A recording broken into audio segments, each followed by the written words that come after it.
Malam itu udara di rumah keluarga besar Andi di kawasan Pondok Indah Jakarta Selatan terasa sesak meskipun lampu-lampu pesta menyala terang benderang.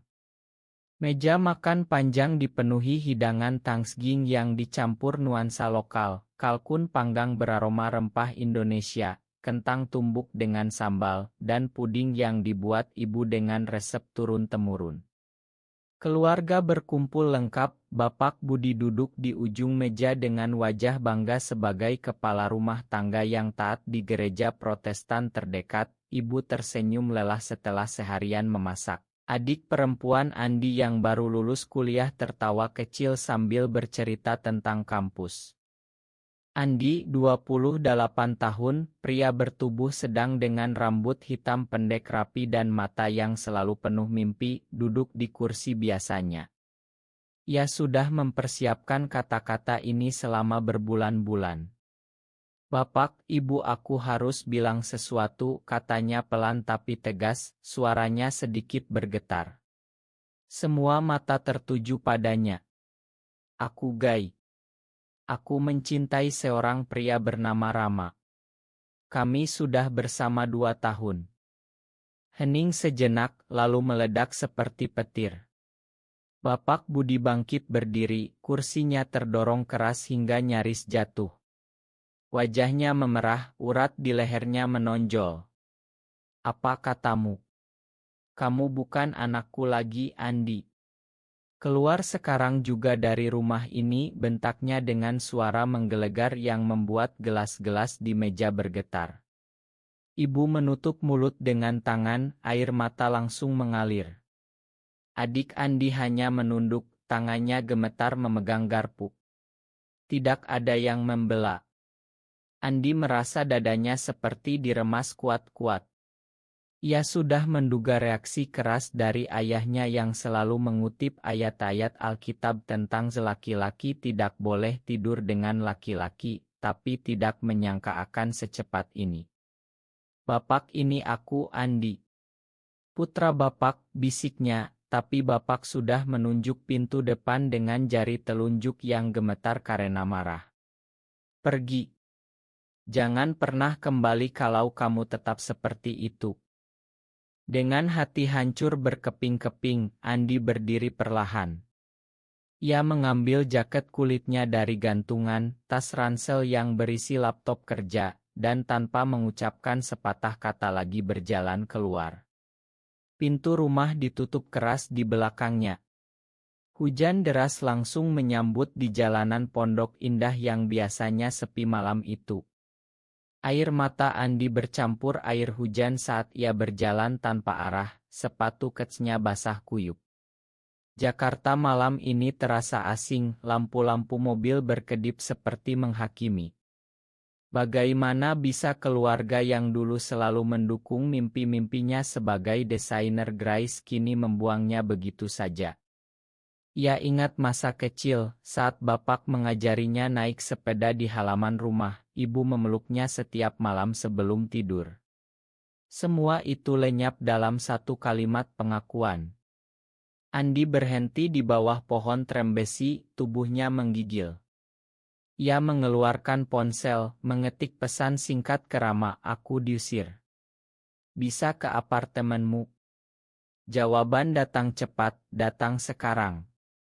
Aku tunggu." Tapi langkah Andi masih berat. Malam itu ia merasa bukan hanya kehilangan rumah, tapi juga bagian dari dirinya yang selama ini berusaha disembunyikan demi keluarga. Di tengah hujan ia bersumpah dalam hati, "Aku harus bertahan meski sendirian." Pagi berikutnya, Andi terbangun di soa apartemen kecil Rama di kawasan Kemang. Rama, 30 tahun, seorang guru seni di sekolah swasta dengan senyum hangat dan mata yang selalu penuh pengertian, sudah menyiapkan kopi hitam dan roti bakar.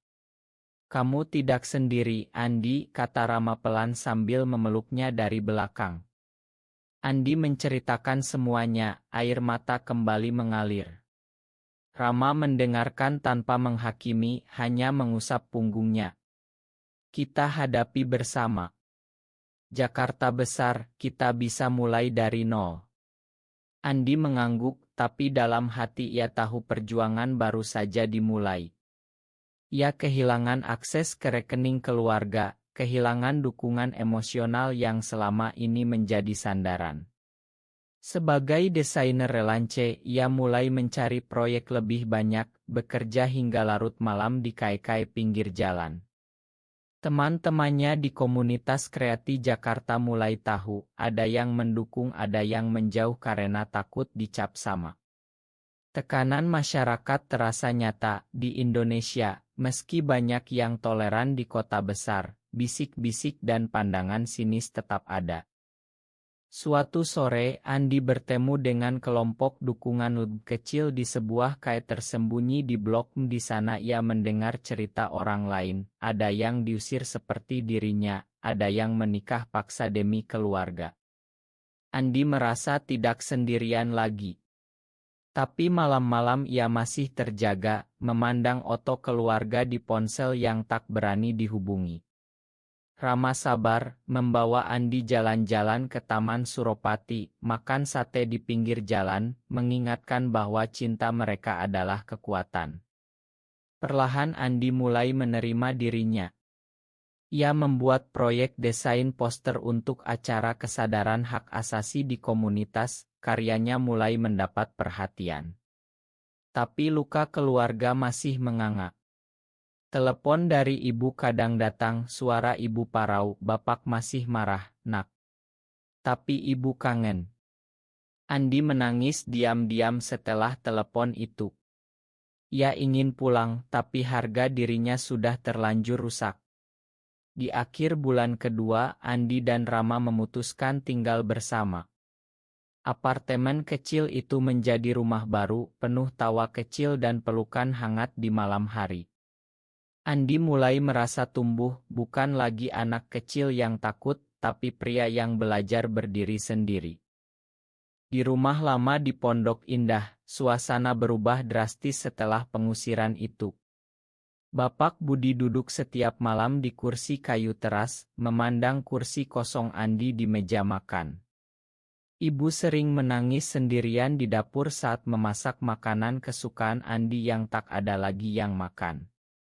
Adik Andi, Rina, diam-diam mengirim pesan ke kakaknya, bapak sering diam sekarang.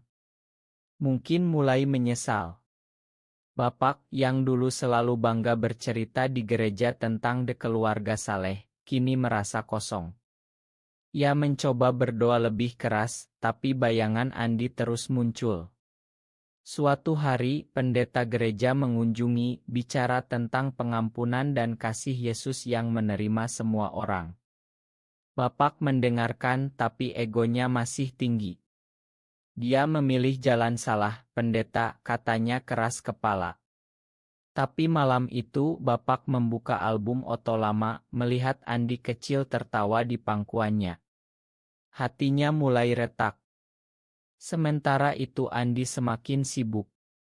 Proyek desainnya untuk kampanye sosial mulai viral di media, namanya dikenal di kalangan seniman Jakarta. Rama bangga sering memasak nasi goreng spesial untuk merayakan. Mereka berdua pergi ke pantai Ancol akhir pekan, berpegangan tangan diam-diam di bawah payung, merasakan kebebasan kecil yang dulu tak pernah Andi bayangkan. Tapi saat Natal mendekat, Andi merasa rindu yang tak tertahankan. Ia membayangkan pohon Natal di rumah lama, lampu-lampu berkelap-kelip, suara ibu menyanyi lagu rohani. Rama melihatnya dan berkata, kalau kamu ingin pulang, aku dukung. Tapi jangan paksa diri. Andi menggeleng. Belum waktunya. Di dalam hatinya, ia tahu ia sudah berubah. Sekarang ia bukan lagi anak yang menuruti, tapi pria yang punya suara sendiri. Desember tiba dengan angin sejuk Jakarta yang jarang. Andi sibuk menyelesaikan desain undangan Natal untuk klien besar. Di tengah kerja, ia menerima telepon tak terduga dari bapak. Suara bapak parau, tidak seperti biasa. Andi, bapak mau bicara. Andi membekuk.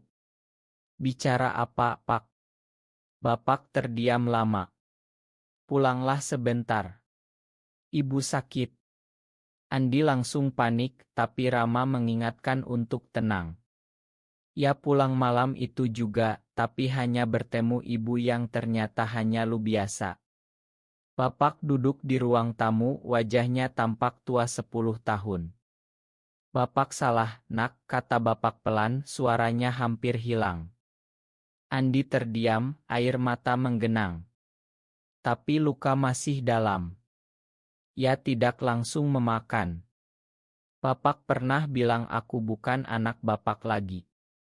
Sekarang bapak minta apa? Bapak menunduk. Kesempatan kedua. Andi pergi malam itu tanpa jawaban. Perjalanan Andi terus berlanjut. Ia dan Rama menghadiri acara kecil komunitas, bertemu banyak orang yang ceritanya mirip. Andi mulai berbicara di depan umum tentang pengalaman hidupnya, suaranya mantap.